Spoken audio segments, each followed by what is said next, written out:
Join us on this edition of The Circle as we discuss the Black Lives Matter movement. Hosts Anu Vishva and Clementine Maltabé are joined by Minister Lakiba Wallace and founder of Real Chicks Rock, Michelle Dahl-Burt, to discuss the current race dynamic in the United States. Welcome everyone to another episode of The Circle, where we explore issues that matter to today's women of faith. I'm Anu Vishva, and I'm joined by our resident psychotherapist, Clementine Maltabé. Our guests today are Michelle Dahl-Burt and Lakiba Wallace. We're glad you're with us.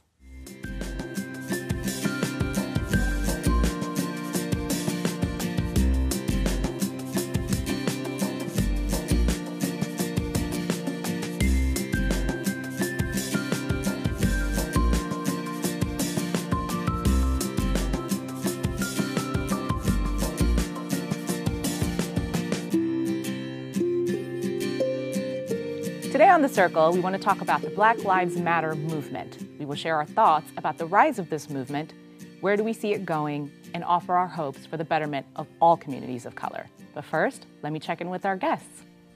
Hi, ladies. Hi. Hi. How are y'all? Great. Awesome. Lovely new faces joining Clementine and I today. Thanks for having us. Thank Yes, you. thank you My for pleasure. coming. Thank you. I know you are women who lead very busy lives, and so I really appreciate you coming in and making this a part of your evening. So who wants to start first? I want y'all to introduce yourself to folks who don't know you. Okay, I'll go first. Okay.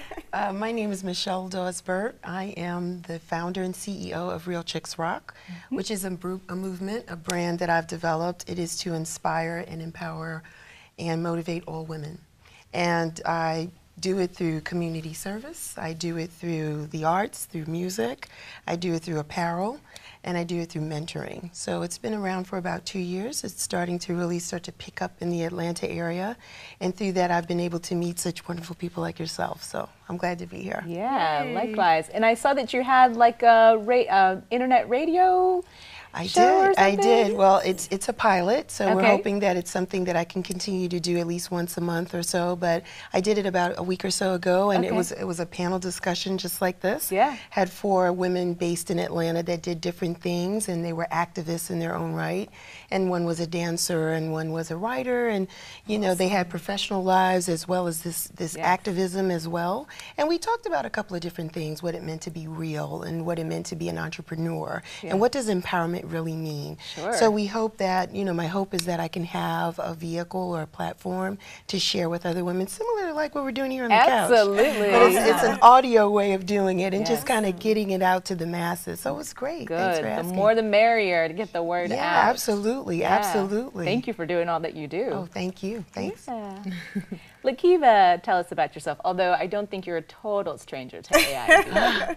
I have to first say chicks rock. That right there is a catchy saying, chicks just rock. But I am Minister Lakiba Wallace. I'm a radio and a TV personality here in Atlanta, Living Day by Day radio and TV show, as well as Living Day by Day magazine editor. And so I have been in the media for, I don't know, I'm probably telling my age, since 2007. And I always like to go back and say how this all started, because sometimes people meet me and they think that I have a mass communication degree or journalism, because I'm so effective when I talk. And I say, no, it's all about my testimony and my struggle and my battle with breast cancer. And that's how Living Day by Day radio, Living Day by Day magazine, TV, all that stuff came about, and I joke around and I say, God is so serious about Living Day by Day, the platform that he's given me. I don't know, he may do some Living Day by Day shoes. It may be some Living Day by Day weed. I don't know what God is going to do. I just know that Living Day by Day was birthed out of my struggle as I lived day by day, going through chemotherapy, going through radiation, going through multiple surgeries. And so now I can sit here and say that life is great. As I live day by day, I'm living in the joy of the Lord. And that's what it's all about. It's not about the radio personality or the TV personality or being a magazine editor. It's about being a breast cancer survivor. And so that's what I like to share with the masses, that if I came through all of that, then you too can make it as well. Yeah. Awesome. Inspiring. Yes. Thank you for sharing that. Lots of Awesome. strength Awesome. and creativity and entrepreneurial spirit on the couch. Yeah. thank you for inviting your guest as well. How are you doing today? I'm well. I have some stories to share with our viewers, but I think I'll hold it. I'll save it for next time. Okay. Yeah. Well, now you just teased us, Oh, but right. fine, we'll wait. Yeah. So we are talking about something that I suspect we all have a lot to say about. So I know that's partially why you're probably saving what you have to say. Yes. We are talking about the Black Lives Matter movement, which, you know, when I was looking, I was trying to collect my thoughts and say, you know, what's on the website about this issue, and I know everybody has something to pitch into this, so I'll let y'all jump in. But there was one phrase they had on their website that really caught my attention, and I thought captured, in my eyes, what I believe the movement is about. And it goes like this. It says, "This country must abandon the lie that the deep psychological wounds of slavery, racism, and structural oppression are figments of the Black imagination." And I just, even reading that now, just like fills me with chills and joy in a way, because people who have been living in this country and have been living through the oppression in whatever form and brutality in whatever form know that it's more than just a figment of anybody's imagination. And I'm glad, as are all of you, I'm sure, that we are now talking about these issues on a national scale. I know there's all kinds of backlash. I know there's all sorts of detractors from the movement, but I want to couch our conversation towards being solution focused and progressive. So with that framework, I want y'all to jump in and tell me what your thoughts are about the Black Lives Matter movement. Well, you know, I was just really pondering on this, and I think it's a great movement, but I think from a solution standpoint, you know, there's an opportunity or a need, should I say, to say that all life matters. Yes. It's not just Black life. And in 2015, it really just makes me take a couple steps back, if you will, to say, why are we still here? Every life is precious, every life is valuable. And from a solution standpoint, we have to be more unified. We have to be more accepting of your culture or my culture. You know, the division is why we're having this Black Lives Matter movement. You know, because you have such a large segment of people who really don't appreciate the African American race. Yes. But the flip side of that is that the African Americans have to learn to appreciate their race as well. And make sure that they're walking in a state of healthiness as well. Yeah. So it's not just about, you know, somebody else valuing you. How do you value yourself? Yeah. Exactly. And you know, and to plug that, I do believe part of this movement is not just about sort of the bringing attention to police brutality or the violence and oppression, but it's also about people putting more investment into their own upliftment, you know. Absolutely. And I think that, I know that you guys are doing that individually in your own lives and in your own work, and you certainly are supporting people and doing that in their own lives. But I like that it is intended, at least to me, it seems like it's intending to encapsulate all of those things that we're talking about. Bring attention, make us proud of who we are ourselves, and then sort of care. You know, that's why I said, hopefully lead to the betterment of all communities, right? So, I mean, I do think there is some effort to get people to take stock in what, you know, how they walk in the path of their own lives. So it's about raising awareness. Yeah. A lot of people, at least for me, from a brand perspective, associate my brand with something else because it's very cliche and it's very catchy. And I thought it was very important that it was just Real Chicks Rock, because it encompasses all women, all demographics, all cultures.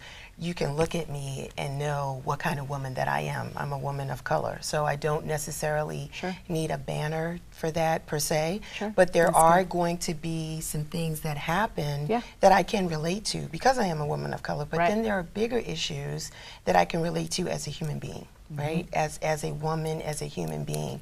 And I think the, you know, Black Lives Matter movement is important because it just raises awareness and it gives a consciousness to what's happening. And it gives people like ourselves that want to get involved in a positive way to do that and make those contributions and those investments to that and raise the awareness and just really kind of temper things where we can, you know what I mean? And so it's a good thing, but I also look for it for how do we move from here to the next level? Right. That's really the key, because what happens, happens, but we have to be progressive slightly in our thinking. And as people of color, as a person of color, our history shows that can't be erased.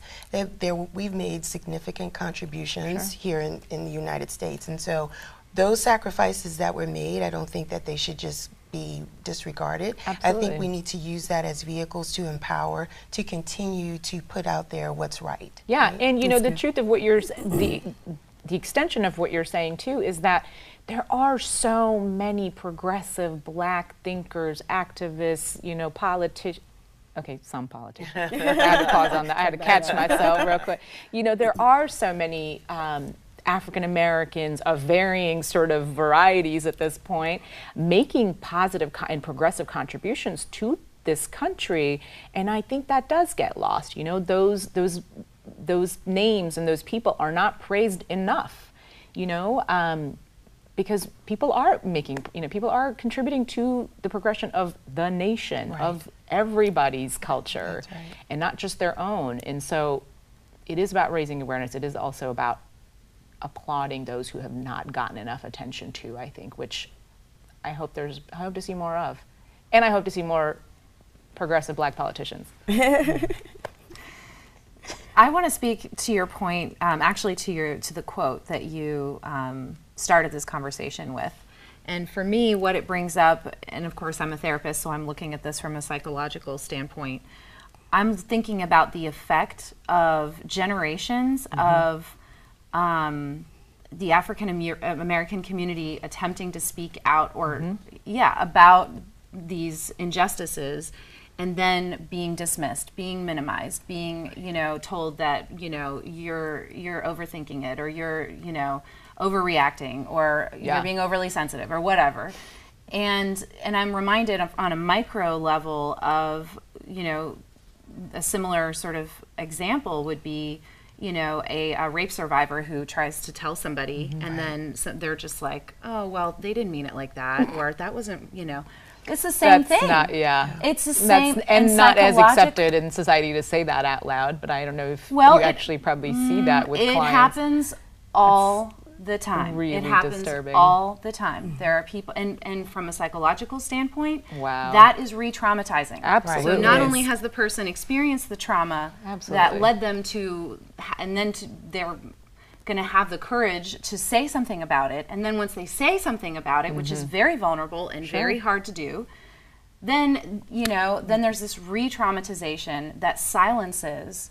And I just want to acknowledge, like, that pattern is endemic to how the African American community has been treated, and other communities as well, who have been historically oppressed and who continue to be oppressed.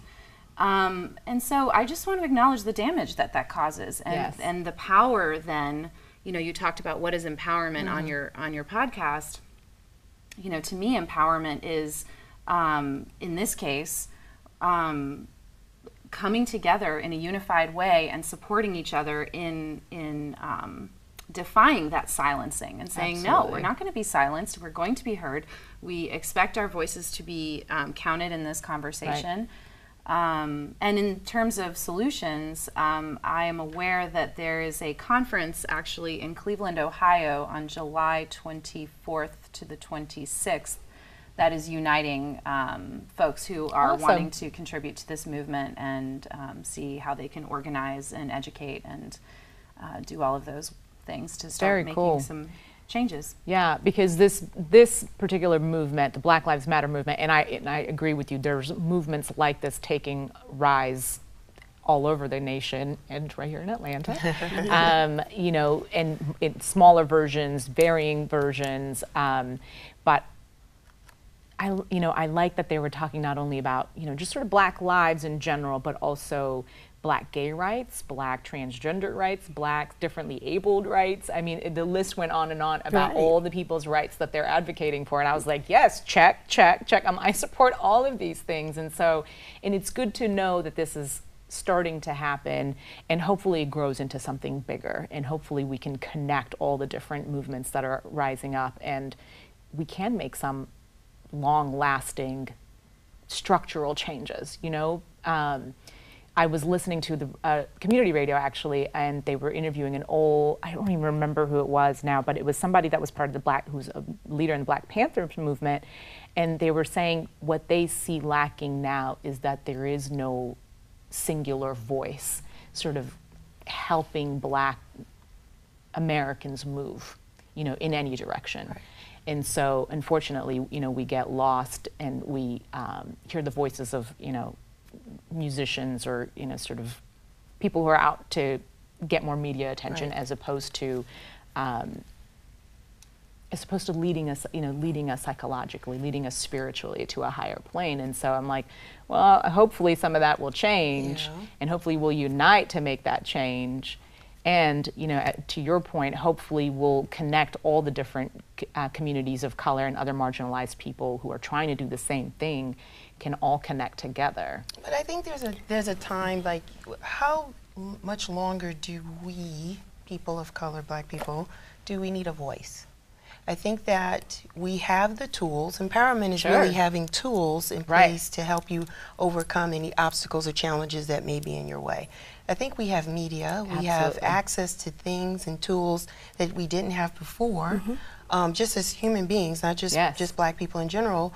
So I don't know if we need a voice. I think that all that was done, all that needed to be done was done. I think now we have enough information, enough awareness to really mobilize ourselves. And I think it's small pockets. Who says that, yeah, it has to be like a million-man march or large bodies of people mobilizing at one time?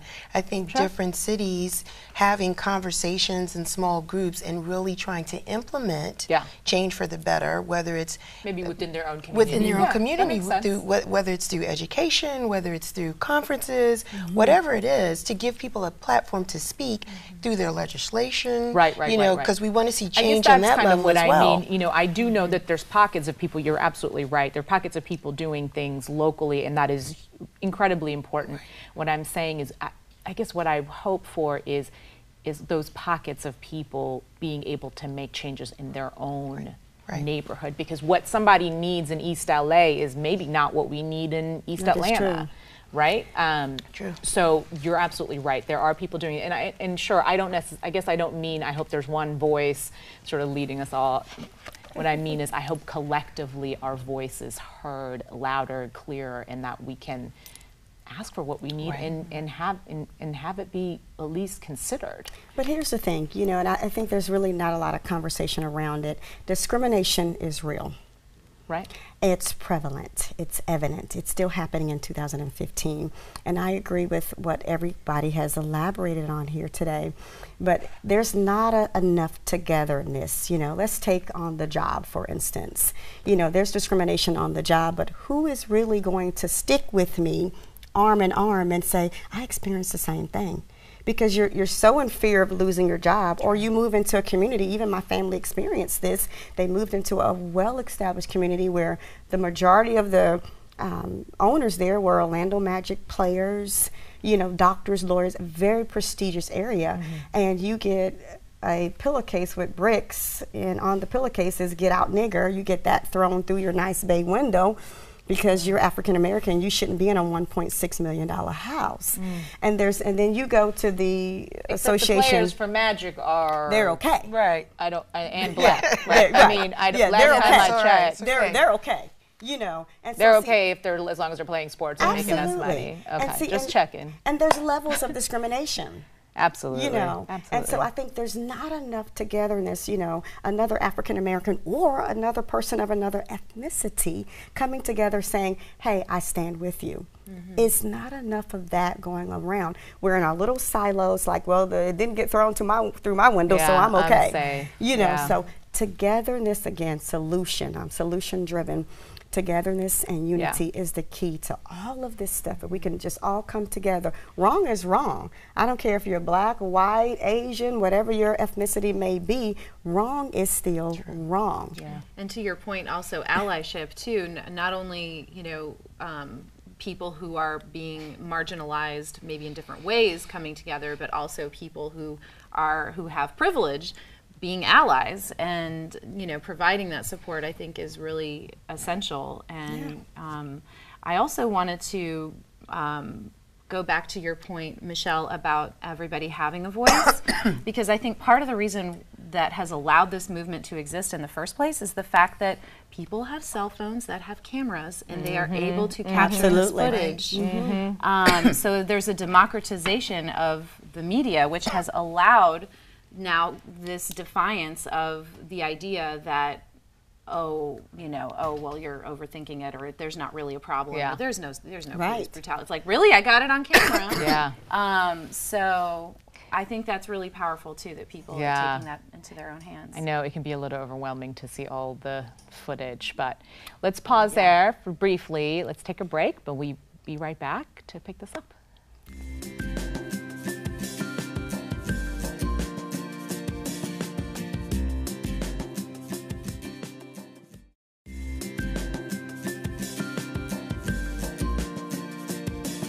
So welcome back. We're talking today about the Black Lives Matter movement. When we were talking about the topic, I said, oh, Clementine, I'm really gonna have to hang on to all this rage I feel so that I can say something useful and productive on the show. And I love that when we talk about this, when we take breaks, you're like, no, don't hold the rage, acknowledge the rage, put it out there, because obviously, while I'm Indian, I am a woman of color and I'm not Black, but the point is that collectively I'm outraged at all of it. The oppression, the racism, the discrimination, the injustice. I mean, let me go, I could go on and on. Murders. But the murders, the death penalty. I mean, the list is long. But it's true. How do I, what do we do? How do I use my faith? How do I use my faith to help guide me so I can be a useful tool? Because, my anger comes from feeling incensed about injustice, which I'm not gonna, I'm not gonna apologize for it. I just have to learn how to use it. So, what are y'all's thoughts about that? And I agree with that. It's so challenging sometimes to be a professionally intact and sound African American, because it's appreciated in one arena, and then in another arena it is not. And I think the solution here is that we really have to appreciate each other's differences. I'm not going to present like you present. I'm not going to sit on this couch like you sit on this couch. I'm not going to wear my hair like you wear your hair. You may not wear your hair like this. And guess what? I wish I could. The bottom line is it's okay. As long as I'm not offending you, I'm not being hurtful towards you, I'm not being physically aggressive towards you, why can't you appreciate my differences? And don't judge me because I'm different. Don't judge me because I am African American. Unfortunately, I can't get in the shower. This is not coming off. So silly. It's not. No matter kind of soap you use. This is. Please, they're putting on cream to look like you. There's creams to try and look like you. Are you kidding? Forget about it. There is no need to take it off. So disrespect Michelle, that. what are your thoughts about this? It's we're all angry. Yeah. We're all angry because it's real. Yeah. I have a son. He's 7. And so he's a Black male. Is he already targeted before he really started his life? So it's very difficult to maintain this sense of peace, if you will. We have faith. We believe in what we believe, and we meditate and we pray, and you feel like, do you not see this? So you have these feelings from a faith perspective, from a human perspective, as a female, a Black female, for my son, for my neighbors, you just don't know how to behave. But then you look at it from a perspective of, it is bigger than this. It's bigger than you, it's bigger than me, it's bigger than this, and then we have to lead by example as an individual. So we have to try to channel that energy and put it to good use. I have to continue to be a good example for my son, so that he will gravitate to a woman that's better than me when he's ready to be married, right?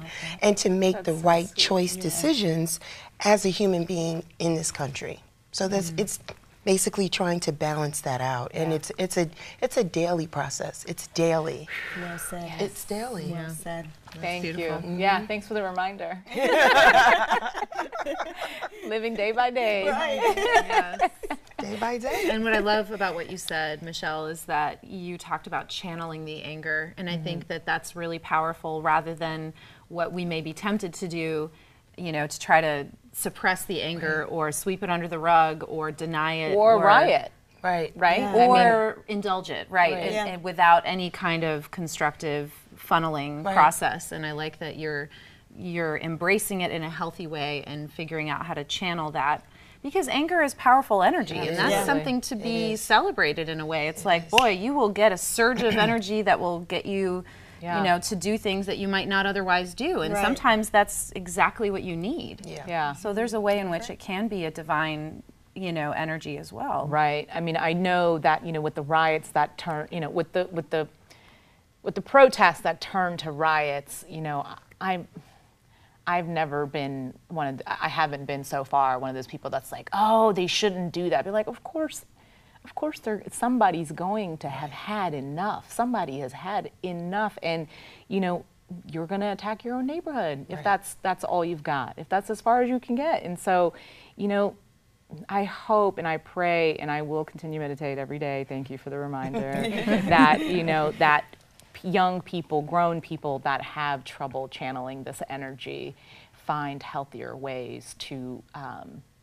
show their frustration and to maybe make changes that will affect everybody, you know, positively by ways of creating laws or, you know, I don't know, establishing healthier police systems, whatever it is. So anyway, I know I could go on and on about this, but sadly they're telling me I got to wrap it up. So I know I told you I was going to go over so quick, but I know both of you are coming back for other shows with us. So thank you for this one, and thank you for coming back again.